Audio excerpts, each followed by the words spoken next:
The next game on our list, it's the New York Giants falling to the Detroit Lions. Go get it, Dan Campbell. Go get it. Another road win for DC and the boys as they defeat the Giants 31-18 here in this one. After the Giants rode high, we were like, okay, the Giants, they're it. And they lose to the Lions here 31-18. The Lions now on a 3-game win streak, Aaron. Let's start there. Let's start talking about the Lions. We just got news this morning as we're doing this show that Jameson Williams' practice window has now opened, now recovering from that, recovering and trying to return from the ACL injury he suffered in the national championship with Alabama. First-round draft pick for the Lions here. He is now set to possibly return, at least and get back on the practice field. They win this one. They're riding high, 3-game win streak. Talk to us about the Lions, Aaron. Look, man, you guys know how much I love Dan Campbell.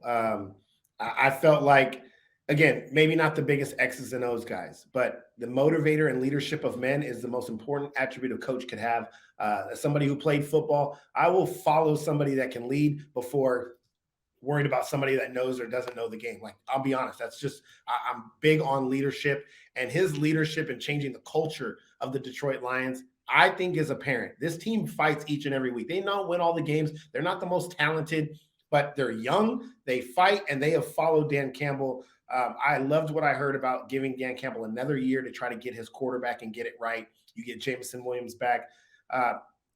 This, to me, was more about the Giants than it was about the Lions, though I know what I'm getting with the Lions. First of all, DeAndre Swift's still not healthy, and they're mixing in Jamal Williams. He's got to be the most touchdown-dependent player I've ever seen if we want to talk fantasy football. He's useless, but he falls into the end zone so damn much that he's not useless. He's one of the better fantasy running backs. So it's really, really strange what they're doing, but it's because DeAndre Swift is banged up. They're trying to manage him. But just the way they play. I told you that offense I thought is a good offense when their defense can hold up. Fortunately, they knew the formula to beat the Giants, which everybody needs to know. Stop Saquon. You stop Saquon, you stop the Giants. They have no weapons on the outside. Daniel Jones is and we don't think he's going to come back next year anyways unless they franchise him.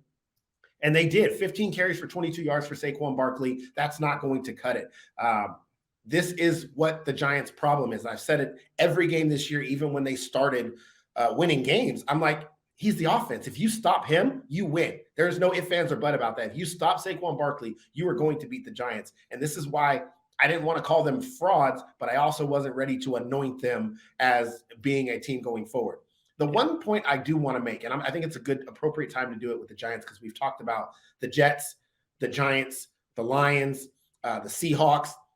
I think these teams that we felt like were going to be bad, that have had more success to start the season, we have to also scale back and realize they are far further ahead than we anticipated they are. Like, this Giants football team has talent on the team. If they go add a weapon on the outside and get a quarterback in the draft, they're a team we're talking about.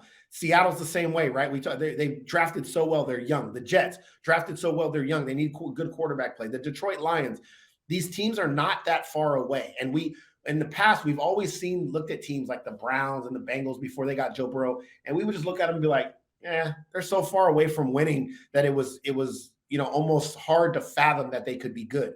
Nobody's going to go crazy next year if Seattle goes and gets their quarterback or chooses to stick with Geno and surrounds him with even more talent, and they're an 11-6, 10-7 team and fighting in the playoffs. I think we'll be beyond that. I think this is the first year of that transition, and the Giants are in that. So they're 7-3, but I don't expect them to make noise in the playoffs because they lack the weapons on the outside. They can use some more help up front, and they need a quarterback that's going to give them a little bit more than just being a game manager, which Daniel Jones has been this year. So the Lions are right in that same transition. Jared Goff's cool, game manager, can make things happen, but if they can get a special quarterback, you start looking at these teams differently. And then one more thing, Aiden Hutchinson, dog. That's all I got to say. Aiden Hutchinson, interception, pass deflection, fumble recovery in this game. It's his second interception this season. He is the first Lions defensive lineman to have multiple interceptions in a season since the merger. Second Lions rookie with multiple sacks and multiple interceptions since sacks became official in 1982. He is balling out for them, and really their defense deserves a little bit of credit. We dog them a lot. We dog them a lot.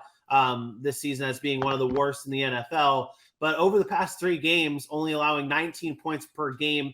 They have 7 takeaways in those 3 games.